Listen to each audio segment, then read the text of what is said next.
Disculpa un momentito, es que me acaba de venir. Yogur de soja, entonces no lo recomiendo. La soja, si podéis evitarla, ya de por sí ya hay mucha lecitina de soja y hay mucha proteína de soja en la mayoría de los productos elaborados. Evitarla. Porque no está claro, es decir, además, por ejemplo, en las personas que tienen cáncer, la soja está totalmente prohibida. ¿Vale? Y le pasa lo mismo que la leche, que tiene fitoestrógeno. Y hay cánceres que son estrógenos dependientes, y ese es el problema que tiene. ¿Y el tofu? El tofu está mejor porque está fermentado, le va a pasar como al queso, que es mejor que la leche. ¿Vale?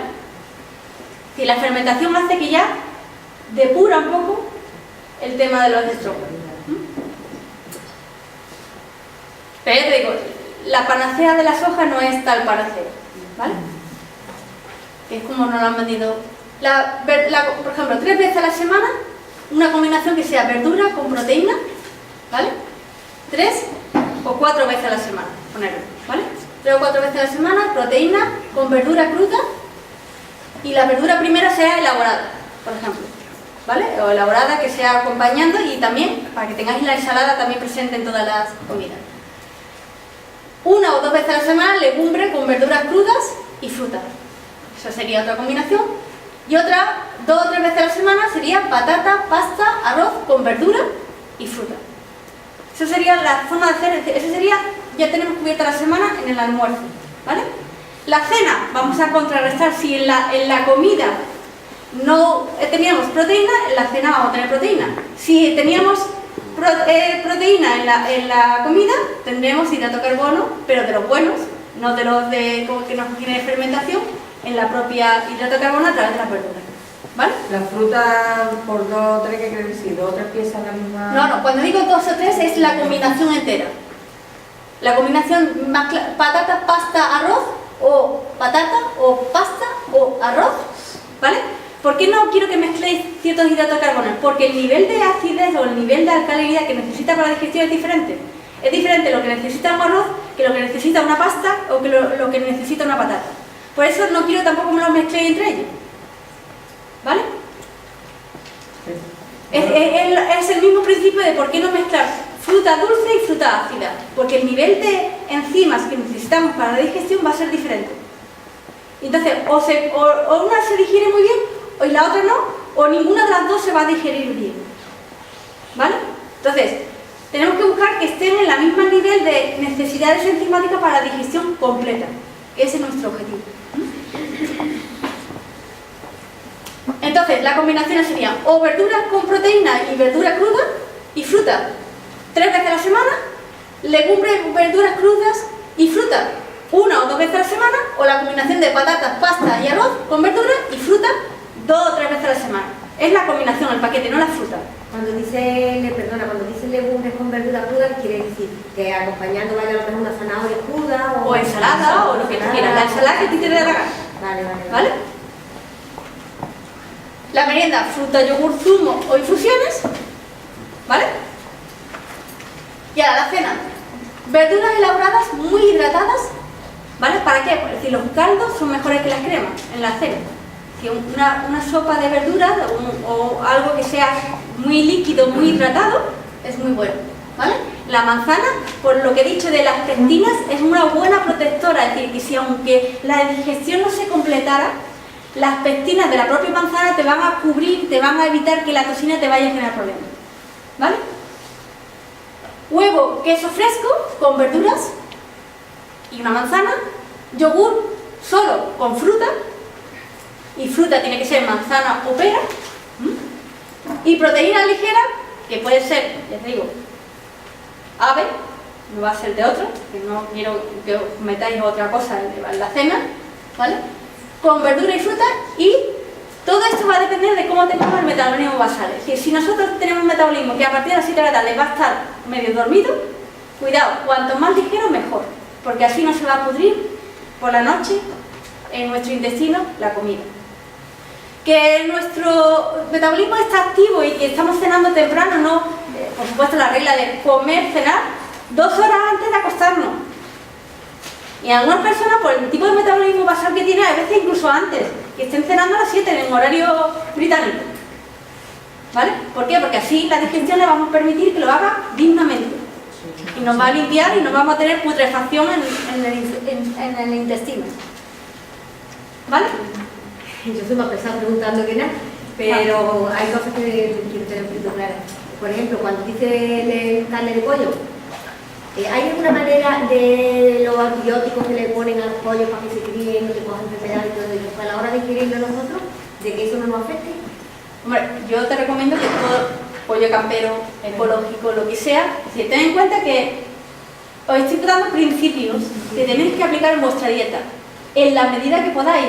No siempre vamos a poder tener ni las materias primas adecuadas, ni los medios para poderlo adquirir, ¿vale? Entonces, buscar siempre que sea de la forma más óptima, es decir, mira el producto, compara entre marcas para ver la química que tiene cada uno, porque eso es una de las cosas, es decir, el consumo responsable depende del etiquetaje, lo tenemos que vigilar. Yo muchas veces quiero comprarle una galleta a mi hija, empiezo a comparar para ver cuál es la que tiene menos química, y al final es el criterio que sigo. Mi hija quiere la bola de chocolate que ha visto la niña del colegio, y digo, tenemos ahí el conflicto ya social, ¿vale? Entonces, ¿qué hago? Hago concesiones. No siempre es ideal como resolver los conflictos, porque tengo que también tener en cuenta que mi hija está en un contexto social y que quiero que también sea una persona feliz. Entonces, lo compenso, a lo mejor tomo infusiones, pues lo compenso de la manera que puedo compensarlo, teniendo en cuenta que tampoco quiero que mi hija esté aislada, ¿vale? O sea, el equilibrio. Es muy difícil a veces luchar contra los elementos, pero hay que no tirar la toalla, ¿vale? Sí, había dicho que yogur, que la leche mejor no, yogur que sea de...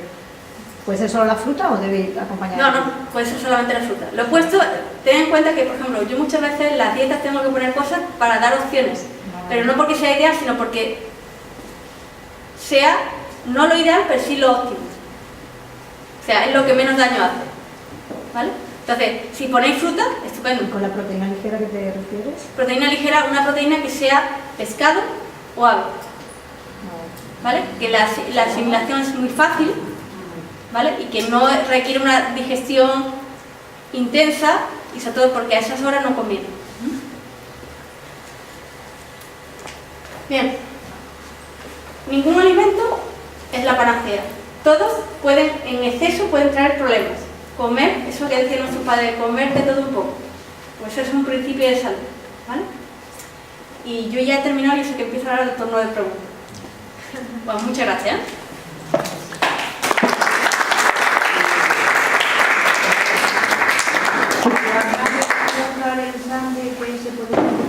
Pues mira, hay infusiones. Hay la stevia, por ejemplo, regula el metabolismo del azúcar. ¿Vale? La stevia. ¿Vale? La stevia. A mí la stevia de la planta me sienta bien, pero el líquido no. Es que no debes de tomar ni el líquido ni la pastillita. ¿Por qué? Porque tiene mucha química. Entonces cuando he tenido la hoja seca, si tú la mueles, ¿vale? Y la utilizas como si fuese azúcar, y teniendo en cuenta, yo he hecho hasta bizcochos con esa stevia en polvo. Y curiosamente te requiere una cantidad ínfima en comparación con el azúcar de unas cositas para que tenga el bizcocho dulzón y no se note el sabor de la stevia. Entonces lo que tengo que hacer es quitar las hojas y secarlas al sol. Secarla al sol y luego las bajas a lo mejor y se queda en polvo, un polvo muy finito, a verde. Eso es un truco que yo aprendí porque tengo un cliente, yo que trabajo además en temas de seguridad alimentaria. Entonces tenía un cliente que se dedicaba a secar una stevia y que cada vez que lo veía me daba una bolsa y yo, muy bien esto, voy a hacer el experimento. Y el experimento de eso lo pasé, me quedaba muy fino y hice el primer bizcocho y hice de stevia. Y digo, ostras, y lo que se ahorra no de azúcar, y lo que se ahorra, digo, me pareció muy acierto. Lo que pasa es que hay que saber que la dosis es muy pequeña, creo que son 5 gramos para un bizcocho de 8 personas. 5 gramos solamente, porque si no el sabor de stevia inunda todo el bizcocho, y a lo mejor si tú haces el bizcocho de naranja, pues queda muy bien. Y además lo haces con harina de espelta, por ejemplo, y te queda un bizcocho muy bueno. Y el chucrut, quería saber chucrut, ¿tú lo utilizas? ¿El chucrut? La forma de hacer. ¿Cuál es la pregunta exactamente? Chucrut, hacerlo con Sí, que eso es muy digestivo además. ¿Vale? ¿No puedes dar receta como lo haces? Yo no lo hago, pero porque no tengo tiempo. Hay veces que, por ejemplo, los fines de semana cuando me dedico a cocinar, sobre todo para lo típico, tener comida ya preparada para toda la semana, pero el chucrut no lo hago. pero por el tema de los tiempos. Ahora mismo la que manda en mi casa a la hora de buscar continuamente cómo comerme el coco para que coma bien es mi hija. Yo tengo que buscar sabores que sean muy apetecibles. Es muy digestiva, lo es. Lo que pasa es que no es un sabor que a un niño pequeño le guste, por eso no lo Pero ver que Ya lo sé, ya lo sé. Me ha llamado la atención el tema de la infusión. Sí. Nos dijeron aquí en una charla de Ayurveda y tal, y bueno, y después también leyendo el libro de la enzima prodigiosa, nos recomendaban infusiones sobre todo caliente, sino que esperara y llamaba caliente, o digamos no caliente, a tirarse 2 o 3 días sin, o sea, que perdiera, digamos, todo eso. Entonces, como tú lo recomiendas, me choca un poquito la idea, a ver si tú me puedes un poco... Mira, yo la infusión la recomiendo, y por supuesto la recomiendo sobre todo que tú te lo puedas comer, que no te quemes, porque los principios activos que quedan en esa extracción que hay de la hoja directamente que pasa al agua, ¿vale?, son beneficiosos. Sobre el tema que has comentado de otro, lo desconozco. De hecho, puedo leer sobre ese tema para ver que... No sé exactamente cuál es el tema en sí, el traspaso de los principios activos que nos interesa de esa planta para que nos aporte valor en nuestro cuerpo. En principio, con el sistema de infusión funciona. A lo mejor tiene mayor valor dejándolo varios días, probablemente, pero lo desconozco, no lo sé. Mira, y otra cosa, ya que estoy en la palabra de alguna manera. Cuando tú hablabas del tema social y el tema de cómo te tomas, o sea, sobre todo el tema de la conciencia de lo que estás tomando, independientemente de que en ese momento sea más saludable o menos saludable, ¿influye? No sé si me explico. Sí, influye. Por ejemplo, lo que te comentaba antes de empezar la exposición. Si pecas, hazlo bien. Vamos a hacerlo con gusto, vamos a hacerlo, o sea, pensando, decir, a ver, voy a tomar alcohol porque socialmente pues toca y me apetece y además, bueno, un poco no pasa nada. Pues vale, tomar alcohol pero del bueno, o vino o cerveza, pero no se te ocurra meterte un whisky, un vodka, porque eso te está destrozando, necrosando muchas células. Entonces, saber pecar también es importante, saberlo cómo hacerlo. Y sobre todo, por ejemplo, si vais a pecar, pues no mezcléis con cierto tipo de alimentos para que encima no te genere mayor perjuicio, ¿vale? También en la cantidad, es decir, si sabes que después te toca una comida y pecas de la forma en que sea asimilable con la comida que te viene después. Es decir, pequemos bien. Pero digo que aparte de las compensaciones y tal, la conciencia con que tú te lo estás tomando. Hombre, el estado anímico va a influir siempre, entonces hazlo con gusto, no con pillando la mía culpa. Entonces empezamos a tener un círculo, un bucle, y eso afecta a la digestión, afecta lo que os he comentado antes de toda la parte emocional. Es importante tenerla en cuenta. Si yo he visto a gente que a lo mejor tiene una vida que tú dices, pero disfrutan con la comida o una barbaridad, pero cometen todos los estragos que se pueden cometer con la comida. Pero son las personas más felices del mundo. Y eso afecta a que tu sistema inmune, pues a lo mejor está trabajando 24 horas, pero trabaja a gusto. Y eso es la cuestión. Es decir, vamos a pecar bien, disfrutando de la vida. Y si lo hacemos porque es un tema social, vamos a disfrutarlo más todavía. ¿Vale? Lo que tú has comentado del tema de que haces comida, ¿no? Durante el fin de semana para la semana, yo había escuchado, no sé, lo que es congelar la comida pierde una parte de los nutrientes, que no sé qué. Eso... Yo no congelo. Yo lo que hago es, la mayoría de veces hago un cierto tipo de preparado, los dejo como durante 5 o 6 días. Pierde un poco lo que llaman los chinos la energía vital, ¿vale? Pero hay veces que lo hago a lo mejor para el lunes o el domingo para el lunes, pero el resto de la semana ya intento 1 o 2 días, no dejarlo mucho tiempo. Por eso que congelar no es bueno entonces, ¿no? A ver, yo por esto de la energía lo prefiero preparar, además porque considero que es un lujo. O sea, comer fresco es un lujo. Entonces, a lo mejor el precio es el tiempo, bueno, pues busco el tiempo. O si no, me coordino con mi pareja para que incluso hago con mi hija los fines de semana es hacer la fiesta de cocinar juntos.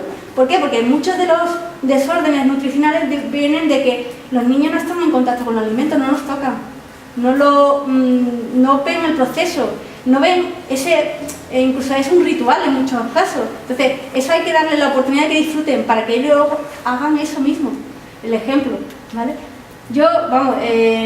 Muchas veces nos preocupamos por buscar lo ideal, y lo ideal no siempre es lo adecuado. Es lo óptimo, lo que tenemos en ese momento adecuado al lado nuestro. ¿Por qué? Porque nos preocupamos y comemos el coco por buscar solución ideal, pero es que tu vida ¿cuál es? Esa es la que con la que tienes que convivir, con lo cual a lo mejor no como de la forma todos los días, de forma ideal, porque las circunstancias, pero intento estar en la forma de mayor armonía con mis circunstancias, en la forma que me dé más paz, no me genere un estrés extra, ¿vale? Eso es también importante, saber cuáles son las prioridades. Estar en paz es una prioridad muy importante. Y luego se puede, lo que has dicho de los baños de bañera, ¿se puede sustituir por baños de mar o al no estar el agua caliente en el mar ya no? Hombre, ese es el tema, la temperatura, ese es el factor que tiene a la apertura del poro. Vale. Entonces, que probablemente a lo mejor el proceso, la temperatura, ¿qué es lo que hace? Hace que el proceso sea más rápido. Entonces a lo mejor necesitaremos estar más tiempo en el agua del mar para que se produzca ese intercambio, ¿vale? Pero claro, la temperatura en la mayoría de las reacciones químicas es un catalizador, acelera el proceso, ¿vale? Pero si estás tomando el sol, ya se te empieza a abrir el poro. Entonces, la combinación, es decir, pero tiene que estar el tiempo suficiente para que también la temperatura no solamente dilata, sino que hace que las reacciones enzimáticas, los transportadores actúen, ¿vale? Porque también muchas veces existe un transportador para pasar esa molécula, ese tóxico, al otro lado, ¿vale? ¿Qué quiero decir con esto? Que la forma rápida de hacerlo es temperatura, digamos, medio ambiente controlado, bañera, temperatura y sal. En el agua del mar que vamos a encontrar, pues depende de la zona donde esté, la corriente, vamos a encontrar diferentes concentraciones de sal. La temperatura va a ser diferente. Nuestro estado también va a ser diferente. A lo mejor nosotros no disfrutamos tanto del mar. Por ejemplo, yo me meto en el mar y estoy en el mar, no puedo concibo ir a la playa sin estar en el agua. Entonces, hay gente que a lo mejor no soporta estar en el agua, ¿vale? Depende. Mira, yo tengo 3 preguntitas, a las otras ya me las has ido contestando. Bien. Salvo que seas celíaco, seitan, está bien tomarlo, ¿no? Sí. Vale. Pero, volvemos a lo mismo, la soja con cautela. Seitan es de trigo, proteína de trigo. Perdón, me he ido No, de entonces. Sí. Pero de todas formas, con cautela. Sí, sí. ¿Vale? ¿Por qué? Porque la fermentación tiene que estar controlada, tienes que saber muy claramente de dónde viene. Sí. ¿Vale? ¿Puede venir de dónde? ¿Sí? ¿Que puede venir de dónde? A ver, depende de dónde venga. Es decir, por ejemplo, dentro de la Unión Europea estamos hablando de cosas que hay seguridad alimentaria.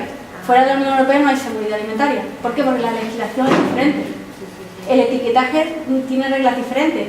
El día 13 de diciembre salió una legislación nueva que en ciertos aspectos ha parecido ser un éxito para las asociaciones de alérgicos y celíacos, pero no lo ha sido totalmente. Esto obliga a que el etiquetaje tienes que identificar 14 alérgenos que establece la ley, ¿vale? Entre otros la soja y el pescado, pero el problema está en que esos 14 alérgenos no son todos los alérgenos que existen. Es decir, puede ser una persona que sea alérgica a la fruta, pero la fruta no está obligadamente, tú tienes la obligación de marcarla. La ley también tiene una trampa, y es que si uno de los ingredientes representa un porcentaje menor al 2% del peso del alimento, no está obligado el fabricante a poner ese ingrediente. Entonces, cuidado, nos llega mucha información, pero que la propia ley da herramientas, en teoría, para que esté más informado el consumidor, pero en algunos casos hace exenciones que pueden tener una alta importancia. Hacer seitan lo mismo es facilísimo. Mejor. Mejor. Sí. Pues, luego otra cosa, un exceso de alcalinización, ¿qué problemas podría traer? Ese es el tema. Es un aspecto que además he olvidado decir. Esto, todo lo que es tema de alimentación genera un precedente y genera una moda. Entonces el exceso no es bueno. Igual que hemos hablado de que de todo un poco es lo mejor porque es una premisa que no han tenido todas las generaciones, el hecho de que alcalinizamos mucho tampoco es bueno. De hecho, muchos productos que son buenos son ácidos. La idea es que no tenemos que centrarnos en solamente los alimentos alcalinos, pero los alimentos alcalinos son alcalinos porque el entorno está acidificado, pero si no, no tienen la función de alcalino, es decir, a lo mejor no aportan ningún valor, ¿vale? Es decir, no son perjudiciales, pero no aportan valor, con lo cual no estás teniendo a lo mejor nutricionalmente el valor que deberías tener, con lo cual la clave siempre está en la variedad. Lo que pasa es que personas que tengan una determinada enfermedad, la alcalinización es importante porque tiene que hacer una función para alcalinizar aquella parte que está acidificada. Pero imagínate que estás en salud. A lo mejor el proceso de alcalinización no está. No hay diferencia o no aporta valor. ¿Por qué? Porque la función de alcalinizante es porque hay algo que alcalinizar. Pero no eres alcalinizante si estás en un entorno alcalino. ¿Me explico? ¿Y hay algo para medir el pH?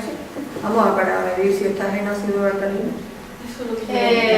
Sé que hay análisis de sangre que te hacen y lo miden, lo que pasa es que no lo hacen. Esto tiene una connotación y es espacio-temporal. Cuando, por ejemplo, normalmente, imaginaros que el primer proceso de acidificación ocurre en esta zona, que es la parte donde empiezan las toxinas, ¿vale? Donde la toxina, cuando viaja a cierto tipo de órganos, es cuando ahí inicialmente no genera acidificación hasta que empieza a tener una concentración determinada. Es un proceso, ¿vale? Entonces, tú puedes medir en sangre el pH de la sangre, y el pH de la sangre te va a decir, por ejemplo, de una forma sistémica, cuál es tu nivel de acidificación, pero normalmente no aporta valor, no aporta información, porque ten en cuenta que hace un promedio. Si tú el problema lo tienes en el hígado, la sangre está bien en su pH normal, no te lo van a detectar. Porque es el espacio intercelular, ni siquiera el espacio vascular, sino el intercelular, que es local. Es decir, que normalmente un tóxico, cuando acidifica en su entorno.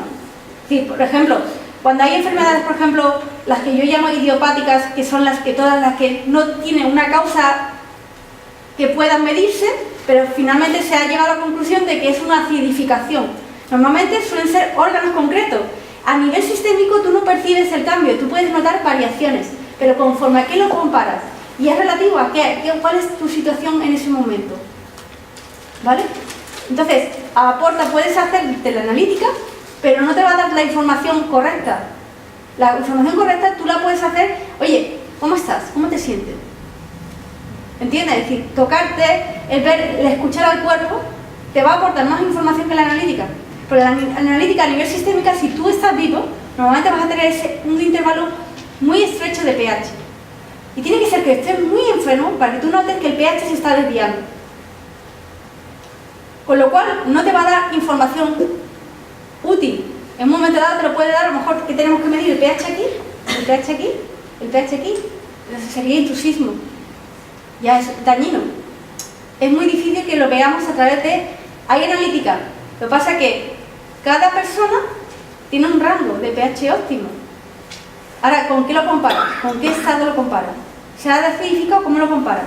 Tienes que tener analíticas antes y antes de la enfermedad para saber que ha habido una acidificación. Esto es muy complejo verlo desde el punto de vista fisiológico. ¿Por qué? Porque muchas veces el problema no está a nivel sistémico, está a nivel local, en un órgano concreto. Entonces, medirlo, en un momento dado te puede dar una variación, pero no está directamente relacionado con un problema. Puede ser que a lo mejor en un momento dado tú estés teniendo, el estrés acidifica el metabolismo. Si tú estás estresado puedes tener un pH más ácido en la sangre. ¿Eso significa que tienes un problema? Tu estrés a lo mejor es puntual. ¿Vale? ¿Y qué hacer para que, por ejemplo, teniendo este tipo de alimentación con legumbre y verdura no te den gases? Porque si tú tratas de hacerla para no tener buenas digestiones, yo por ejemplo me produce muchísimo gases. La verdura, aunque sea cocida, y las verduras. Pues entonces, probablemente a lo mejor hay algún tipo de molécula que a lo mejor no se la degradas bien. Tú tienes que ver, probar qué alimentos podrían ser. O sea, existen dos formas, o hacerlo a través de un análisis de intolerancia, en la cual se hace la analítica para ver los anticuerpos tuyos, cómo reaccionan ante determinado tipo de alimentos. Entonces, en función, si tienes anticuerpos, significa que lo consideras como extraño. Pero si no tienes anticuerpos, significa que lo toleras bien. Entonces, existe ese tipo de análisis, o la otra opción, que es la más barata y también requiere un conocimiento propio, que es probar los alimentos. ¿Cómo me siento? Pues entonces anota, este alimento no creo que me siente bien. Y vas construyendo cuáles son los alimentos, porque hay muchas veces que no tenemos enzimas para degradar todas las cutículas vegetales, no tenemos enzimas para cierto tipo de... Por ejemplo, esto que dice, por ejemplo, cuando un cuerpo no está viciado, normalmente quiere lo que necesita. Si está viciado, probablemente va a buscar de una forma dirigida, por ejemplo, por esos apegos a los alimentos que tenemos. Entonces, Si estamos en una situación de paz, es la mejor forma para medir esto. Por ejemplo, los niños celíacos, curiosamente, cuando no quieren un alimento, no lo quieren. Y no lo quieren porque ya automáticamente perciben, de una forma instintiva, que eso genera un peligro para ellos. ¿Vale? ¿Por qué? Porque ya tienen, además incluso a nosotros nos pasa, tomamos un alimento y el alimento a lo mejor está en mal estado, luego nos genera una gastroenteritis, diarrea, vómito y demás. A lo mejor hemos tomado un menú de varias cosas, pero sabemos exactamente qué alimento es el que nos ha sentado mal. Y no tenemos que probarlo, sabemos cuál es, porque el instinto nos da información,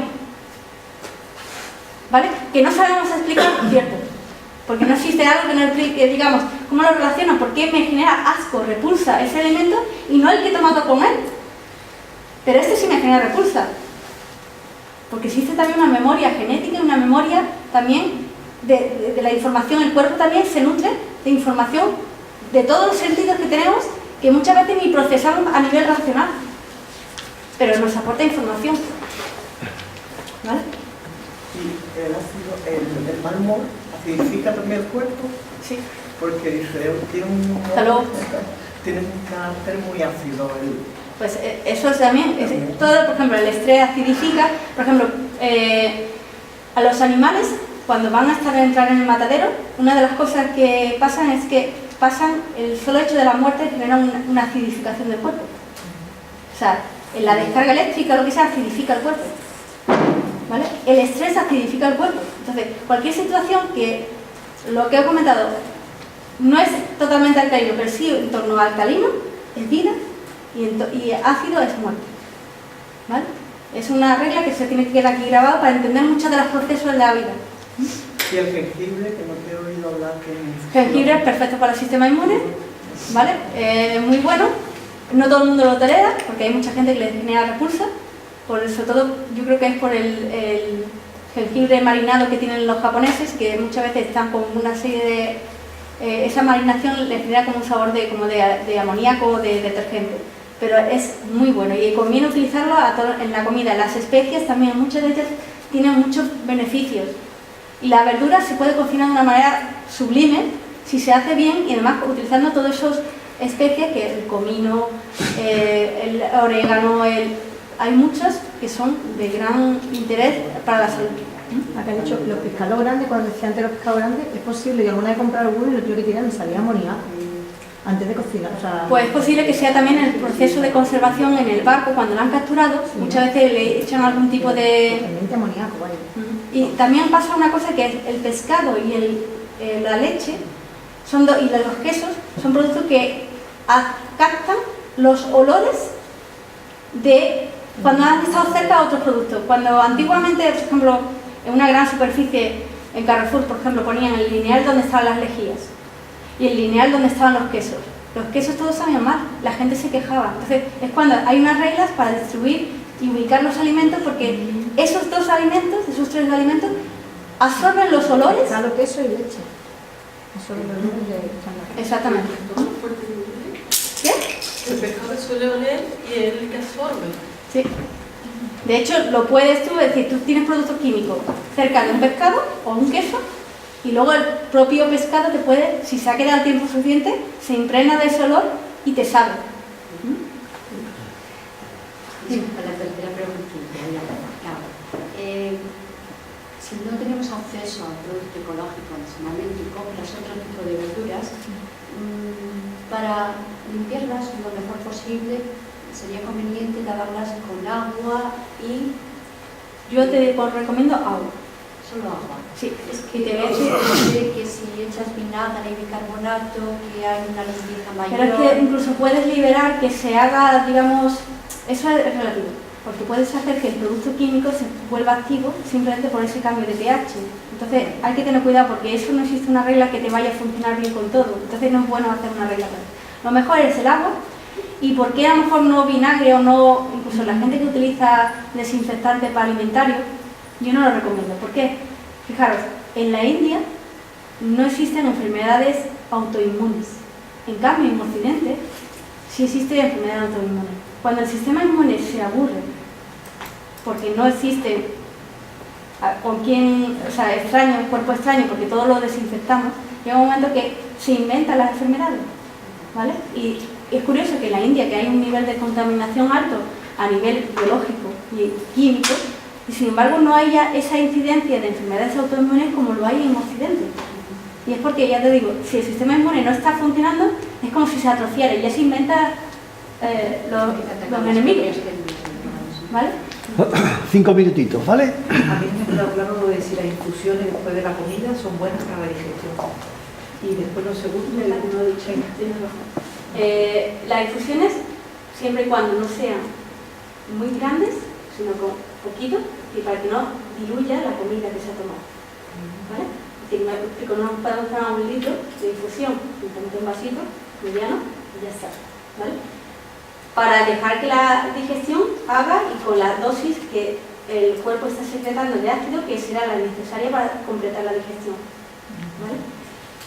La gente que toma mucha agua o mucha infusión tiene el mismo efecto, es decir, aporta un valor, pero no podemos diluir tampoco en exceso todo el bolo alimenticio que va a ir luego por nuestro intestino, ¿vale?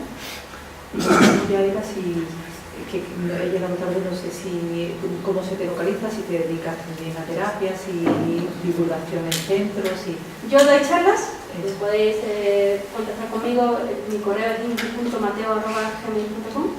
¿Puedes repetir? Perdón. ingrid.mateo@gmail.com. Respecto a terapias... Mateo. Perdón. ingrid.mateo@gmail.com. Respecto a terapia o consulta, las paso personalmente a gente que tiene problemas de salud. La gente para perder peso no me gusta hacer terapia. ¿Por qué? Porque depende más de la persona que de mí, con lo cual no veo que pueda ayudarle mucho, ¿vale? Entonces yo prefiero, a lo mejor si hay alguien que tiene problemas con gente demasiado comunicadora, con temas de cáncer, con temas de, yo sé, de metabolismo o lo que sea, sí. Pero porque hay un compromiso por mi parte y por la persona, y los dos vamos a estar en la línea de poder dar una solución. Pero para temas relacionados con pérdida de peso no, porque depende más de la persona, porque la solución de que hay que hacer un cambio de estilo de vida, ¿vale? Y sobre todo mezclado con ejercicio físico diario y una serie de cuestiones que yo ahí me siento impotente, no veo que sea mi ámbito de ayuda, ¿vale? ¿Y para consulta en este correo? En ese correo. ¿Y para profundizar más en esto, hacer curso o algo? ¿O seminario o algo? A veces doy, por ejemplo, he dado mucho en guarderías para el tema de alimentación infantil, en residencias también doy temas de seguridad alimentaria, y ya depende, por ejemplo, si hay un colectivo que le interese o lo que sea, se ponga en contacto conmigo y ya pues ahí vemos la forma de hacerlo, viendo un poco quién va dirigido, cuándo y dónde, y ya pues en función de eso ya acordamos lo que sea. Si hace de fruta y verduras, se come fruto seco, ¿no? Sí, de todo. Pero que no estén procesados, que no estén fritos, que no estén salados, que no estén... Exacto. ¿Ni tostados tampoco? No, porque no aporta el valor que tiene que aportar. Evítalo, es decir, procesado la verdura para que haya equilibrio entre verdura elaborada y cruda. Si lo tienes que tomar porque esté tostado, lo tomas, pero el valor va a estar en el que esté crudo. ¿Vale? Y con infusiones sí, eso para entender con Sí, por infusiones. supuesto. La infusión es como forma parte de, como si fuese la parte basal. Es decir, la infusión nunca, ninguna dieta te dice que no tomes infusión. Al contrario, te anima a tomar infusión. Sí, y sobre todo porque estar en paz. O sea, esa tranquilidad. Si hay gente, por ejemplo, que la gente que a lo mejor ha venido porque quería perder peso, una forma de educar al cerebro, porque finalmente el cerebro es el que te induce a tener malos hábitos de vida. Es muchas veces la gente termina de comer y tiene dos opciones: o se lava los dientes, termina con una infusión. Y esto le dice al cerebro: ya ha terminado, ya no hay nada que comer. Aunque se quede con hambre, esa persona es el cierre. Este es un programa que tenemos y lo podemos aprovechar. Y es un programa que hacemos desde pequeñito. ¿Cómo cierras tú la comida? Lavándote los dientes, tomándote una infusión. Bueno, pues es el que vamos a utilizar para que después de esa no haya ninguna comida, después de la ingesta de este tomate. De hecho, se utiliza para el tema de adelgazamiento, ¿verdad? Exactamente. Pero psicológicamente es ese efecto el que produce, aparte del beneficio que pudiera tener la dieta. Pero es el hecho de ya desconectamos el sistema de qué alimento me espera. Por si no sigue estando abierto, si no lo tomas, hay gente que no sigue, oye, pues voy a ir a picar algo. Entonces, cerrarlo con lavado de dientes o la infusión. Ingrid, el gluten nos han dicho que es malo, incluso para la gente que no tiene problemas de celíaco. ¿Es cierto eso de que es tan malo, puesto que lo tienen? La molécula concretamente que produce el tema del gluten es una cuestión que sobre todo en Estados Unidos se ha estudiado mucho, y es, conforme va pasando la vida de una persona, resulta que esa molécula tiene que ver con el síndrome del intestino inflamado. El síndrome inflamatorio del intestino, ¿vale? No, es una cosa más sistémica, a nivel que de repente toda la parte esta tiende, y es porque no se degrada bien, no llega a ser la intolerancia actúa como si fuese un veneno. Entonces, la persona intolerante va tomando y va restando funciones porque no se asimila, le genera toxinas y con el tiempo, como es un veneno a cámara lenta, con el paso del tiempo empieza a generar otras patologías derivadas de ese veneno. En el caso del gluten, de las personas que no son intolerantes al gluten, sino simplemente es que no se asimila bien, por tanto, genera esa inflamación. Y por eso se dice, en Estados Unidos existe un alto índice de personas que el gluten no les sienta bien, y sobre todo que es algo que ocurre con la edad. Sobre todo porque no es la intolerancia, pero es que no lo asimila bien, entonces genera mucha toxina y hace que ese encharcamiento del sistema digestivo. Y eso es cierto, ¿no? Pero eso lo tienen prácticamente todos los cereales, ¿no? Entonces, ¿qué solución sería? Pues no, la solución es minimizarlo, controlarlo, es decir, no lo dejas de tomar porque evidentemente el sistema alimenticio como está establecido, te tienes que volver celíaco y empezar a seleccionar los alimentos, pero sí minimizarlo. ¿Para qué? Porque esto no llega a ser el nivel de intolerancia, pero pequeña dosis sí lo puedes tolerar, ¿vale? Y no te hace daño, pero el problema está cuando hay un exceso de hidrato de carbono, que es lo que pasa, por ejemplo, en Estados Unidos, existe un exceso de hidrato de carbono. El gluten está presente en todos, en cada uno. Entonces, eso genera en una cantidad importante ese síndrome, ¿vale? Mira, el tema de tomarse en el almuerzo, por ejemplo, la fruta antes o al final. Eso ha ido, o sea, por ejemplo, la fruta antes sienta muy bien. Yo a mí, por ejemplo, no me sienta, pero eso yo os recomiendo que lo probéis vosotros. ¿Qué es lo que os sienta mejor? A mí me sienta muy bien hacerlo antes. A mí me sienta muy bien antes, pero eso ya depende de la persona, porque también depende del programa que tengas tú. Si tú disfrutas con tu fruta al final y es tu cierre de comida... No, yo es que he cambiado, lo hacía al final y ahora lo hago al principio y me sienta mejor. Te abre el apetito y te hace que incluso el alimento siguiente lo comas mucho mejor, ¿vale? A mí me pasa eso, ¿no?